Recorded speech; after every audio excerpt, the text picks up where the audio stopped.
উজ্জ্বল ভবিষ্যৎ শহরের কেন্দ্রস্থলে ছোট কিন্তু দৃঢ়প্রতিজ্ঞ রোবট টিঙ্কার তার ওয়ার্কবেঞ্চে বসে আছে।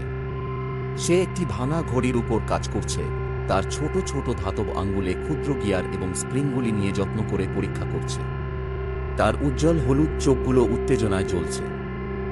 চারপাশের শহর প্রযুক্তির গুঞ্জনে ভরপুর, উড়ন্ত গাড়ি আর আকাশচুম্বী অট্টালিকা যা মেঘের ওপরে চলে গেছে। টিঙ্কারের উপর দিয়ে উঠছে স্প্রোকেট, এক ছোট্ট মজাদার ড্রোন।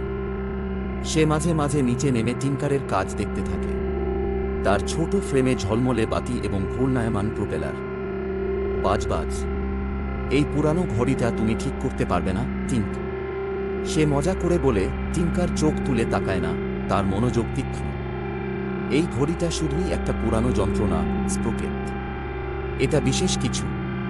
এর মধ্যে একটা বড় কিছু লুকানো আছে। স্প্রোকেট উল্টে উড়ে হেসে বলে, বড় মানে কত বড়? ফিউচার সিটির সবচেয়ে বড় অট্টালিকার থেকেও বড়।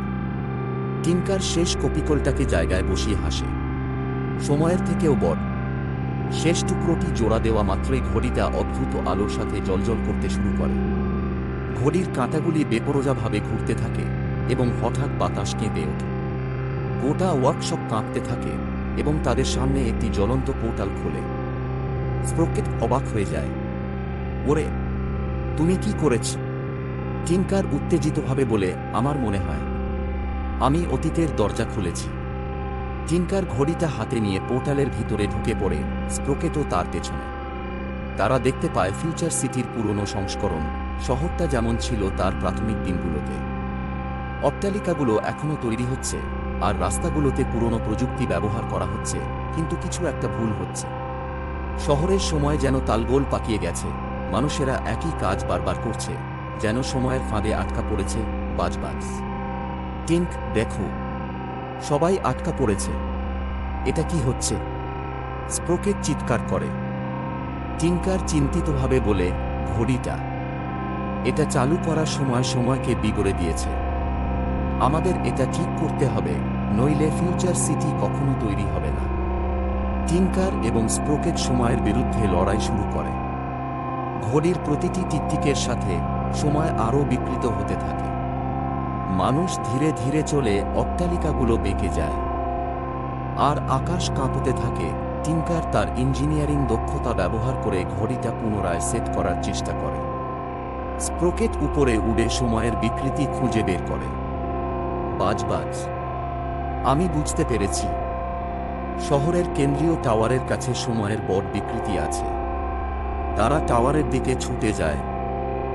সময়ের ফাঁদ এড়িয়ে টাওয়ারের কেন্দ্রে তারা একটি বিশাল ঘড়ি পায়, ফিউচার সিটির প্রধান সময়রক্ষক, যা ফেটে গেছে এবং কাজ করছে না। কোনো সময় নষ্ট না করে টিঙ্কার টাওয়ারের ভেতরে ওঠে এবং প্রধান ঘড়ি মেরামত করতে শুরু করে। যন্ত্রাংশগুলো বিশাল এবং যন্ত্রপাতিগুলো খুবই জটিল, কিন্তু টিঙ্কার থামে না।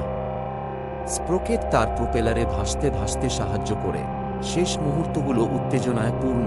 প্রধান ঘড়ি আবার চলতে শুরু করে এবং ধীরে ধীরে শহরটি স্বাভাবিক অবস্থায় ফিরে আসে। সময় ঠিক হয় এবং ভবিষ্যৎ রক্ষা পায়। নিজেদের সময় ফিরে আসার সময় টিঙ্কার পুরোপুরি মেরামত করা ঘড়িটা তুলে ধরে বলে, আমরা পারলাম স্প্রোকেট, সময় ঠিক হয়ে গেছে। স্প্রোকেট আনন্দে উঠতে উঠতে বলে, বাজবাজ, বলেছিলাম না এই ঘড়িটা ঠিক করা বড় ব্যাপার? টিঙ্কার হাসে, মনে হচ্ছে তাই। এই গল্পে টিঙ্কার এবং স্প্রোকেট শুধু ইঞ্জিনিয়ার নয়, সময়ের রক্ষকও বটে, সবসময় পরবর্তী বড় অভিযানের জন্য প্রস্তুত।